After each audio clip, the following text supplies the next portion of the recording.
The House of Commons has spoken, the Conservative Party has come together, the Rwanda bill has passed. It's now time for the Lords to pass this bill too. This is an urgent national priority. The Rwanda bill is set to pass. This is a bill where they will deport every immigrant, especially from Africa, that will come into the British territory illegally to Rwanda. This is something that was brought forward by conservatives in the United Kingdom, wanting to keep the United Kingdom as authentic as possible. By authentic, many of them mean more British. This bill has received a lot of pushback from the British people and a lot of activists that don't believe that it should be implemented.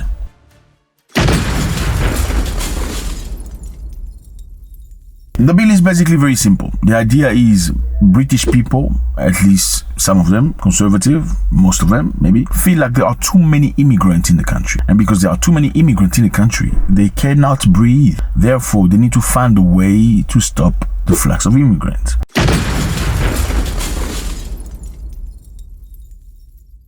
We know Britain received a lot of immigrants from Ukraine, but these ones were accepted.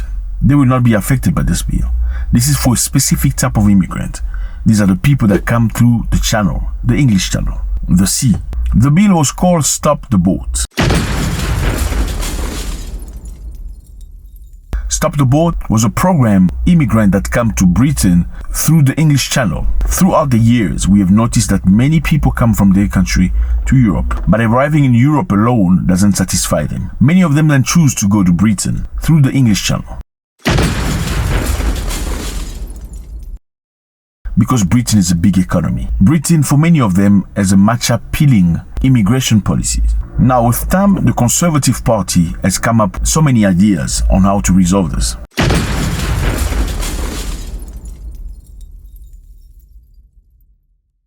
The solution is to get many of these immigrants and send them back to Africa. But where in Africa? In Rwanda. Here's Rwanda. One of the smallest countries in Africa, but growing very fast. The goal was very simple. Get these immigrants, most of them are Africans, send them back to the continent. Surely, if they're not happy in their countries, they'll be happy in Rwanda, because Rwanda certainly is a very similar country, so they're very similar cultures.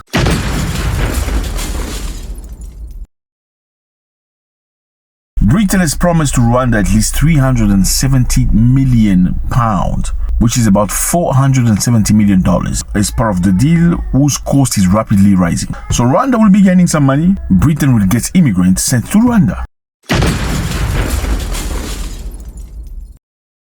The idea was first to send Africans to Ascension. Ascension is a volcanic island in the lost seas of the Pacific. It is precisely because that across Europe, the numbers escalating to the extent they are, we have brought forward new plans, because we are determined, Mr. Speaker, to ensure that this remains a compassionate and generous country, that is done fairly and legally. That's why we will break the criminal gangs, Mr. Speaker. We've announced new agreements with Albania and France, tougher immigration enforcement, and now new legislation that makes it clear that if you come here illegally, you will be detained and swiftly removed. But, Mr. Speaker, what we haven't heard is the Honourable Gentleman's plan. We know what it is. It's open-door immigration and unlimited asylum. Whilst he may be on the side of the people smugglers, we're on the side of the British people. After thinking about that idea, and many people were against it, they then decided to go and ask Ghana if Ghana wanted to take immigrants in. Ghana wasn't interested. They went then to perceive and speak to Kenya, and Kenya had other things in hand. Then the British people spoke to Rwanda, and Rwanda was willing to accept people from Africa. In March, lawmakers in the House of Commons rejected changes made to the Safety of Rwanda Bill by Parliament's upper chamber. The House of Lords, the Lord inserted a series of amendments designed to water down the legislation. Why is that? Because many people were not happy. Many people felt like Rwanda is not necessarily a trustworthy country in terms of their human rights record. Many people of Africa felt like if they left their countries because they were persecuted and went to Britain, and Britain sent them to Rwanda, and then they were not happy in Rwanda, Rwanda can then decide to send them back to the country where they came from, where they were persecuted. We are not going back. We are not going back. And that for them was not a very safe way to approach the situation. So many human rights and activists resisted this bill because they felt the bill was not fair. I mean, somebody comes from Africa, run away from his government because they say something that government didn't appreciate very much. He goes to Britain hoping to have asylum and live there and have a life. Then Britain sends him back to Rwanda. Then if he happens to be in Rwanda and he has an issue with the government, Rwanda can then send him back to the country where he came from. So this bill has been back and forth between conservatives and the people. They're trying to fight this bill. Now the question is this, many people are asking questions to know,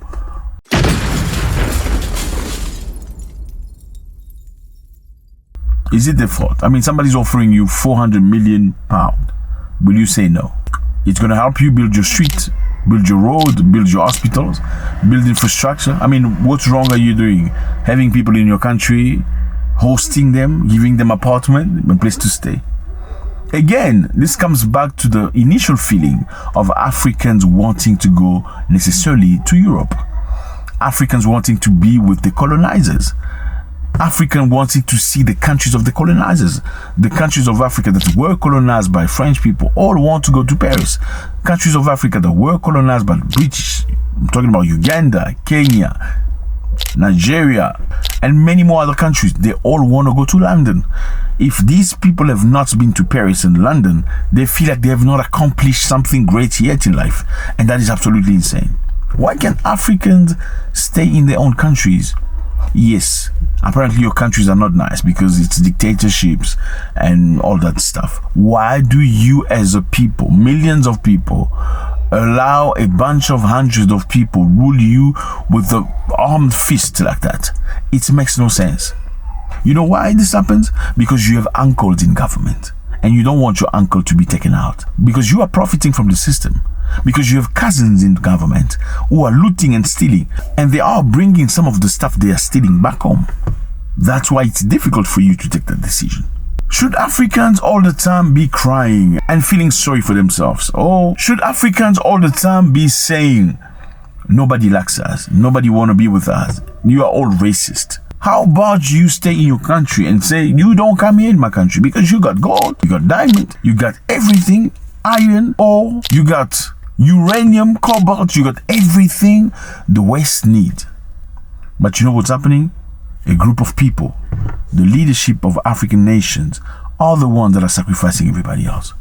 And the problem is everybody else cannot react because most of the people down there have a cousin or an uncle in government or a niece or a sister-in-law or something very similar.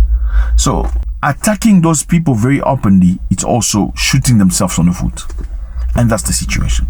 Now, this bill was struggling in Britain, but this very week looks like a victorious week for the Conservative. They are just waiting for the opportunity to load as many people as possible in an airplane and send them to Rwanda. Is that something to be proud about? I'm not sure. Let me know how you feel about this. It's always a great pleasure. YouTube told us that many of you watch, but you're not subscribed. And it's always great that you comment and you react so we can learn from one another. God bless.